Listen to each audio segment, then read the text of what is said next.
سرخط مهمترین خبرها: سوختار در تل و تپه‌های منطقه رشت، ساکنان نگرانند.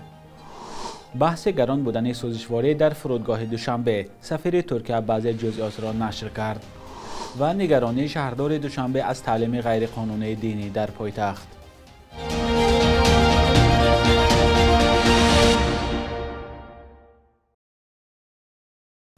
سلام بینندگان عزیز، برنامه نویدی بامدادی است که با آخرین خبرهای تاجیکستان و جهان از شهر دوشنبه تقدیم شما می شود. امروز 21 آگوست سال 2025 است. یک گروه از ساکنان ناحیه نورآباد از سوختار در کوه پشته‌های این ناحیه خبر داده می‌گویند که مقامات برای خاموش کردن آن تلاش ندارند. شرح رسمی در این باره دسترس نیست. در نوارهایی که ساکنان بر رادیوی آزادی فرستادند دیده می شود خود ساکنان به خاموش کردن آتش در یک کوه مشغولند.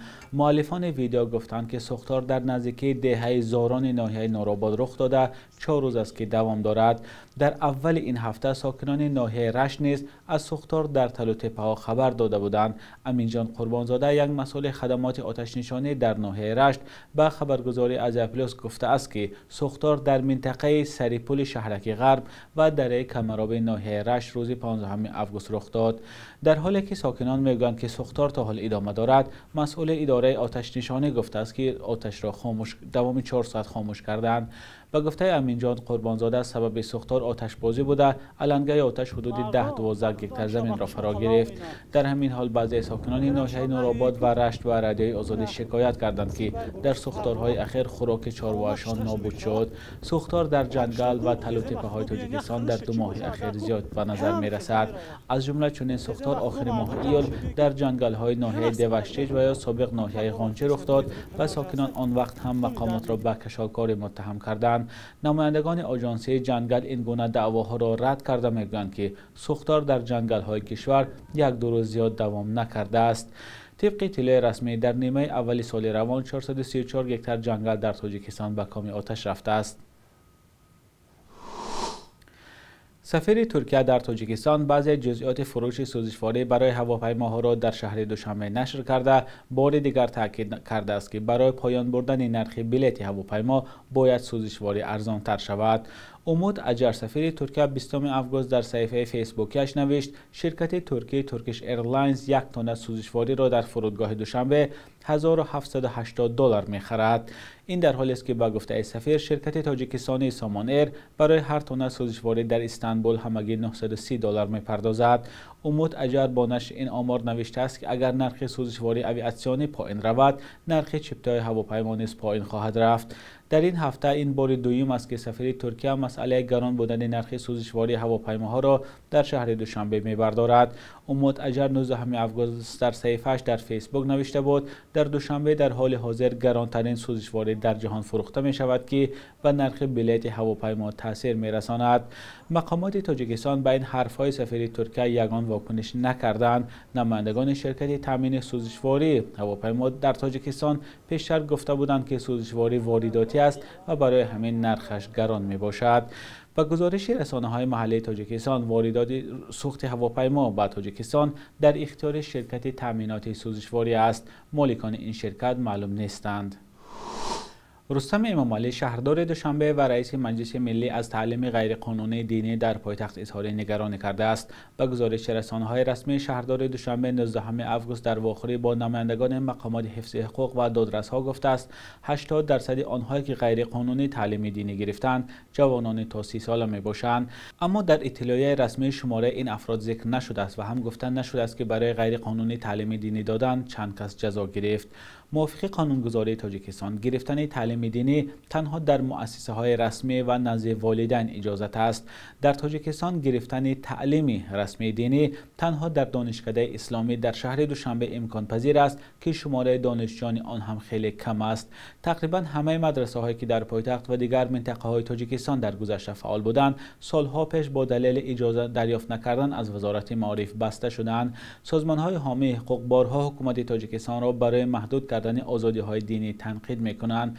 اما نمایندگان کمیته دین و تنظیم عنعنه تاجیکستان بارها این گونه تنقیدها را رد کرده گفتند که آزادی‌های مذهبی در کشور تامین است.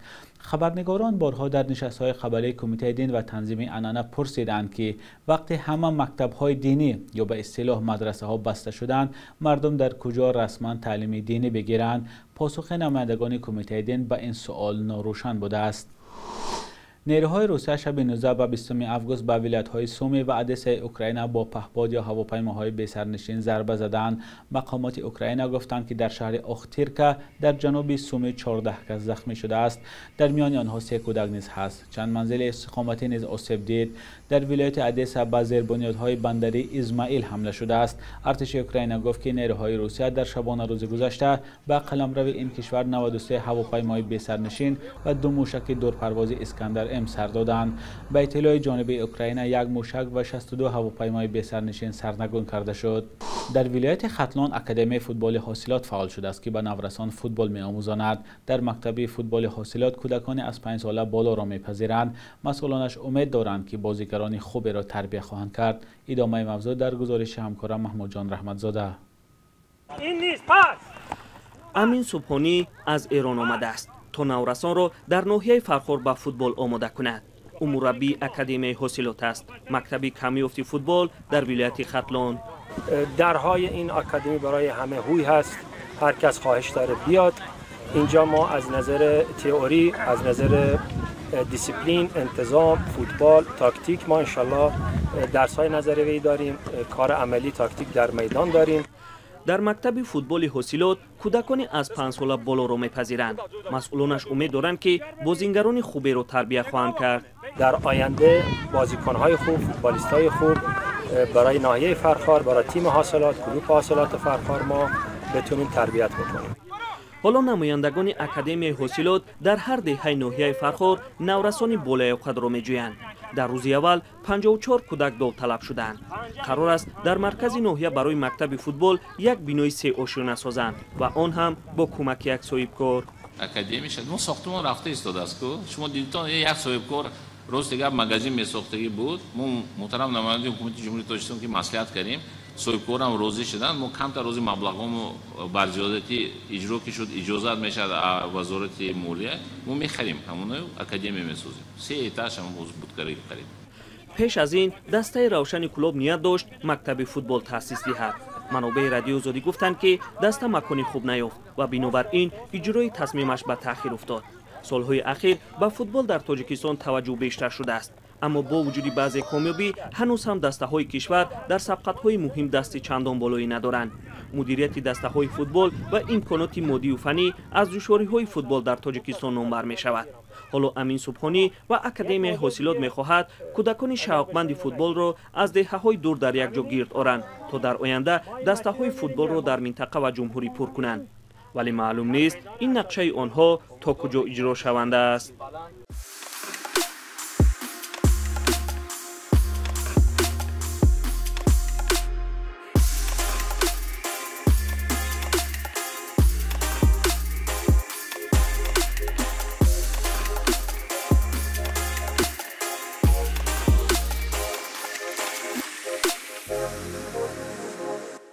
بخش یک روز تاریخ است که مهمترین تحولات تاریخی در روز 21 اوگوست را فرا می‌گیرد.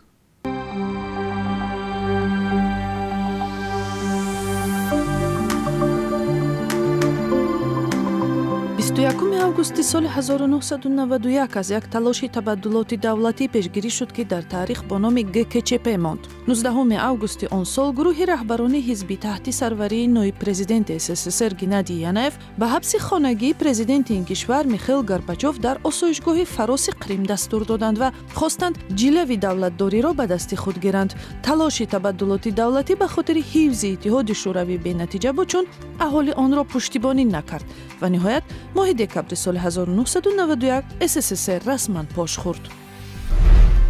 21 августи соли 2004 шӯрои уламои Тоҷикистон намозгузории занонро дар масҷидҳо макрӯҳ эълон кард ва баъди ин намозгузории занҳо танҳо дар шароити хона иҷоза дода шуд.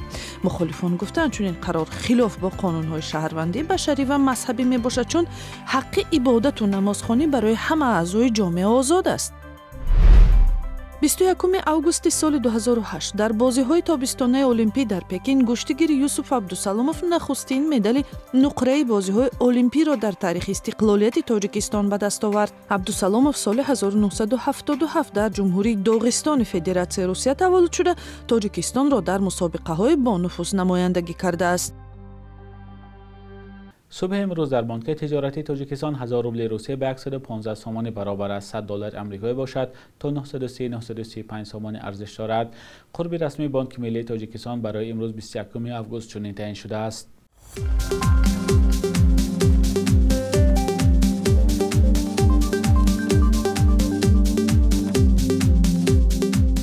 بینندگان عزیز، به پایان برنامه نویدی بامدادی رسیدیم. خبرهای از این بیشتر را در سامانه رادیوی آزادی با نشان آزادی.org و صفحه‌های ما در شبکه‌های اجتماعی پیدا کنید. خدا نگهدارتان.